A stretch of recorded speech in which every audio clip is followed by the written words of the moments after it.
The world can be thought about in two different ways. We can think about it in terms of how it appears in our experience, or we can think about it independently of our experience of it. These two ways oppose each other, and this leads to two possibilities. Either one of these ways of thinking is false, or the world might actually have two different parts, the mental and the physical. It's possible that these two parts are complementary aspects of a single thing, each of which cannot exist on its own. Psychologists like Carl Jung have also noticed that the ways people think fall into two different types, and the more you think in one way, the less you think in another. There are two different ways to categorize how people see the world. Extroverts focus on the outside world, while introverts focus on their inside world. Thinkers rely on logical reasoning, feelers rely on personal values. What we find is that the different theories in philosophy align with the different ways people think. There are 4 different ways that we can learn something. There are 4 different kinds of objects that could exist, and so on. And philosophers have built theories that rely on each of these 4 quadrants. We can therefore think about philosophical theories as growing out of this basic structure, and each of the 4 quadrants of this structure makes up a different way of looking at the world. The objectivist worldview believes in science. It believes in the material world. It thinks morality is created by the mind, and it thinks that people should be free to do what they want. The subjectivist worldview, on the other hand, trusts our feelings. It believes in the mental world. It thinks morality is a real thing, and it thinks that people should all be equal to each other. The third worldview, objectivism, disagrees with both of these perspectives. It thinks that they are both expressions of a third kind of world, a world of pure information or mathematics. And finally, the fourth worldview, superjectivism, agrees with both the subjectivist and the objectivist, only it denies that there is really any difference between them. However, this worldview is quite rare, because the subjectivist and the objectivist seem to be in disagreement, so it's hard to see how they could be united. We'll come back to this a bit later.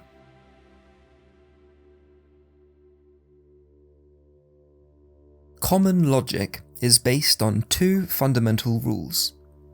First, opposing statements cannot both be false, one must be true. And second, opposing statements cannot both be true, one must be false. Thus, every statement must be either true or false. But around 100 years ago, philosophers and mathematicians began grappling with something known as the self-referential paradox. There are many ways it can be expressed, but in its most simple form, it is the sentence, "This sentence is false."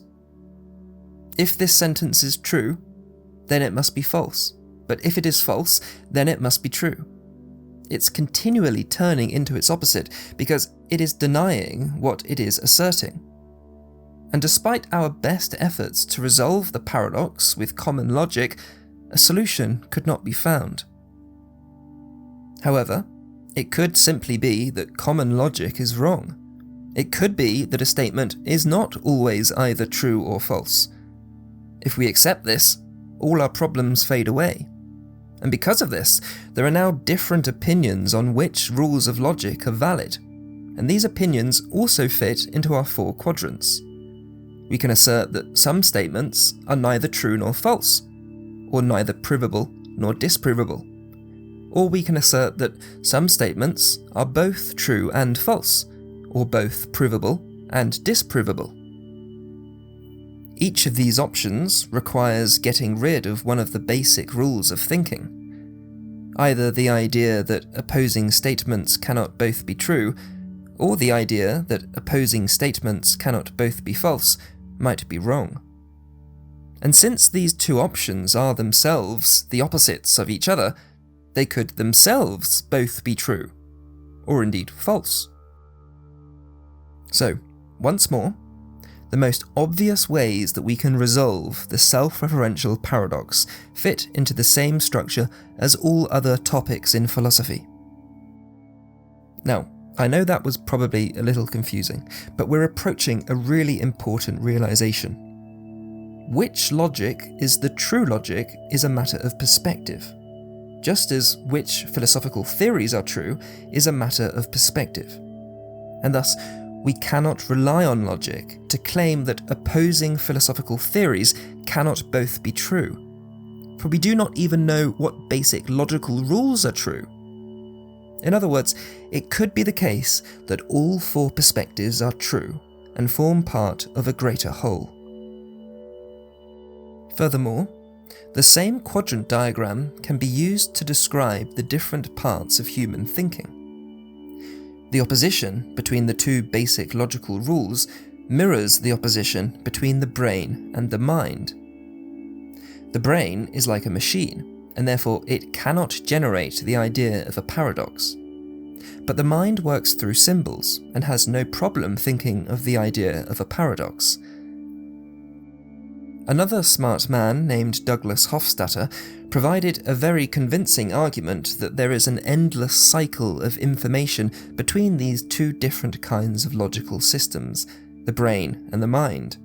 And this loop is what creates our feelings of self-consciousness. Self-consciousness is also a kind of loop because it's always referring to itself.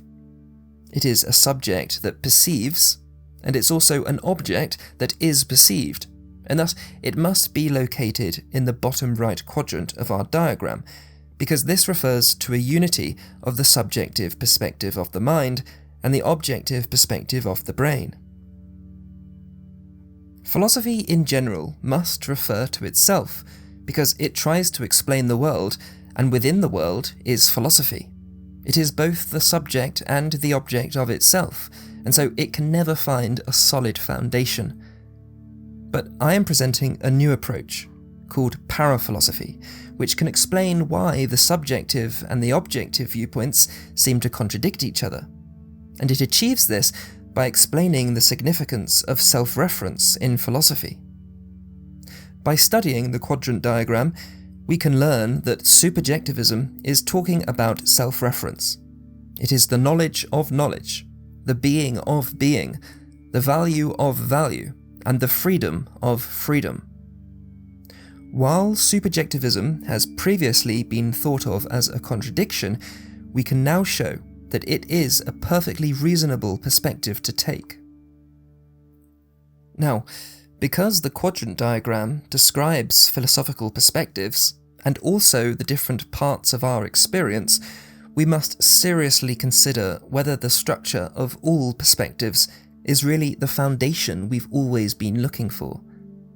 Remember, logic and the different ways we can define truth also conform to the structure, and so there is no logical reason to deny that all of the quadrants might be true. Fortunately, we don't need to worry about this question, for the answer is already clear. The structure only makes sense if it's taken as a real thing. That is because we already know that the structure is self-referential. The bottom right quadrant proves this. So, inside the superjective perspective, inside consciousness is all four quadrants.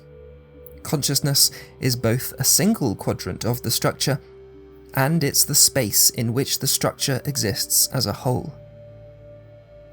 The quadrant diagram is identical to self-consciousness, and self-consciousness is self-justifying because it is a unity of logical necessity and experiential verification. That's what the analytic a posteriori means. Given these two facts, the entire quadrant diagram must also be self-justifying. The structure is simply an expression of how the fundamental truth of existence becomes separated through evolution into different parts that can be understood by finite human minds. Philosophy has traditionally assumed that reality exists in a particular way, and its goal has been to discover what that particular way is like. This is a mistake. Our very attempts to understand reality is what creates reality, for reality is contained within consciousness. The world is a representation of consciousness's ability to understand itself, and to understand how it understands. Reality is infinitely complex, and it can only understand itself by learning little by little. We call this evolution. Indeed, reality can only exist by becoming real gradually. We are simply witnessing the process by which the world creates itself, which means it's not completely real right now. The world that we experience is a representation of how much that world understands itself. The beginning of evolution is a state of understanding nothing, and the end of evolution is a state of understanding everything. And in fact, these two states are the same. It's a circle. Evolution goes from a non-dualistic state to a dualistic state, and then back to a non-dualistic state, because we need duality in order to learn. The two sides of duality are the mental world and the material world. Philosophy must stop trying to explain one side of duality in terms of the other, for the duality is real. Mind does not need to be explained by matter, nor matter to be explained by mind. The sides of reality have been pulled apart to allow consciousness to understand and to become itself. Remember, to learn is to create. Since these two halves are ultimately aspects of a whole, there must be a correlation between them, and we can study this correlation to understand things in science that we've not been able to understand before. Psychological truth is always correlated with physical truth. Reality is generated as we learn about it, and we learn about it as it is generated. Creation and discovery are one.